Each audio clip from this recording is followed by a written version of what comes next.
जय हिंद दोस्तों, स्वागत है आप सभी का आपके अपने online platform NPMS reasoning classes Prayagraj में। दोस्तों हम लोग पढ़ रहे थे कोशिका और आनुवंशिकता। तो दोस्तों इस चैप्टर का हम लोग आज दूसरा जो है क्लास लेकर आए हैं आपके समक्ष।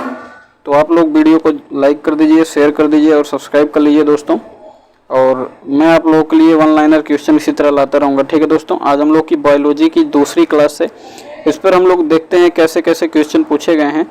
जैसा कि आपके सामने दोस्तों पहला सवाल इसमें दे रखा है कि यदि मानव वृद्धि हार्मोन जीन का प्रयोग करके एक ऐसा चूहा पैदा किया जाए जो चूहे के सामान्य आकार से 8 गुना बड़ा हो तो इस तकनीकी को क्या कहेंगे। तो ध्यान रखिएगा, नई नई जो जनरेशन आती है इसमें तो वो आनुवंशिक इंजीनियरिंग के तहत किया जाता है। ठीक है दोस्तों, किसके तहत किया जाता है? आनुवंशिकी इंजीनियरिंग के तहत ये सब काम किया जाता है। अगला क्वेश्चन आपके समक्ष दे रखा है कि जीवधारियों में एक पीढ़ी से दूसरी पीढ़ी में प्रवाहित होने वाले लक्षणों को क्या कहते हैं। तो ध्यान रखिएगा, आनुवंशिक लक्षण कहा जाता है। कैसा लक्षण होता है? आनुवंशिक लक्षण होता है।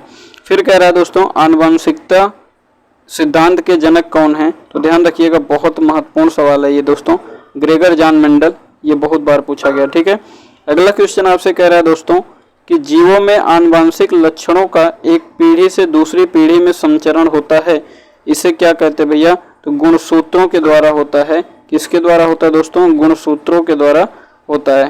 क्रोमोसोम जिसे कहा जाता है, कभी कभी इसका इंग्लिश ही हिंदी में लिख के आता है क्रोमोसोम्स। ठीक है, अगला क्वेश्चन आपसे कह रहा है दोस्तों गुणसूत्रों में पाया जाने वाला डीएनए तथा आरएनए की महत्वपूर्ण भूमिका क्या होती है।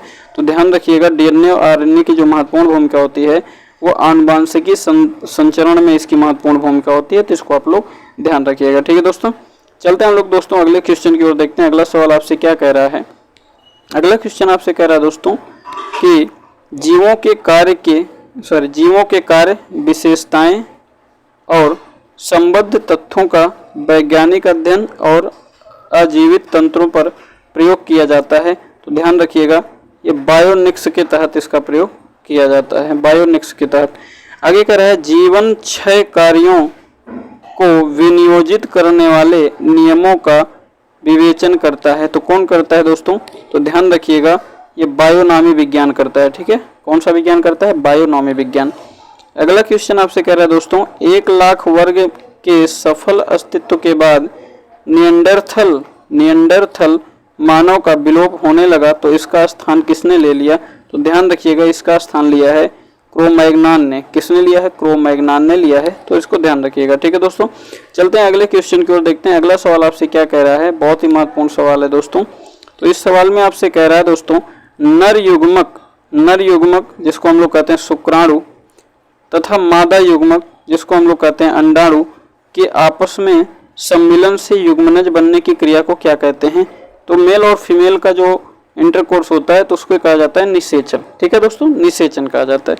अगला सवाल आपसे कह रहा है दोस्तों, अगला क्वेश्चन कह रहा है कि नियम क्रमिता को सबसे पहले भंग कौन करता है। तो ध्यान रखिएगा, इसको भंग करने का काम निषेचित अंडा सबसे पहले करता है। कौन करता है? निषेचित अंडा करता है। ठीक है, अगला क्वेश्चन हम लोग देखते हैं दोस्तों क्या है। अगला सवाल बहुत ही महत्वपूर्ण सवाल है दोस्तों, कह रहा है कि गर्म तथा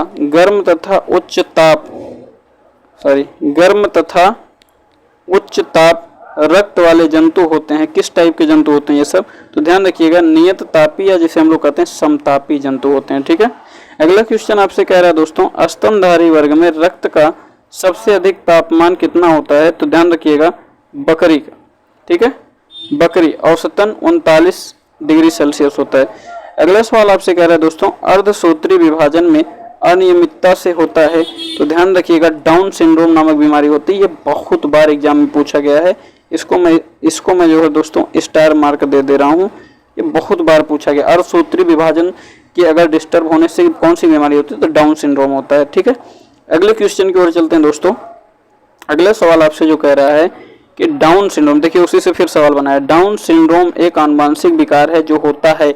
तो ध्यान रखिए, डाउन सिंड्रोम जो होता है गुणसूत्रों की संख्या में परिवर्तन हो जाता है, या तो कम हो जाएगा या तो ज़्यादा। नाम पर मत जाइएगा कि डाउन सिंड्रोम कह दिया तो कम में होगा। ठीक है, ये जरूरी नहीं है। ठीक, तो गुणसूत्रों में अगर परिवर्तन होता है संख्याओं में तो डाउन सिंड्रोम की समस्या आती है। आगे कह रहा है कि स्तंभ कोशिका पाई जाती है ये किस में पाया जाता है भैया? तो ध्यान रखिए, भ्रूण तथा अस्थिमज्जा में स्तंभ कोशिका पाई जाती है। अगला सवाल आपसे कह रहा है कि आधुनिक मनुष्य का हाल का पूर्वज, तो ध्यान रखिएगा क्रो-मैग्नान मनुष्य होता है, क्रो-मैग्नान मनुष्य है। ठीक है। अगला क्वेश्चन आपसे कह रहा है कि 80 से अधिक कोशिका सेल में पाया जाने वाला पदार्थ क्या है दोस्तों? तो ध्यान रखिएगा वो जल है। कौन है दोस्तों? जल है। अगला क्वेश्चन देखते हैं क्या कह रहा है आपसे, जो लास्ट सवाल होगा आज का।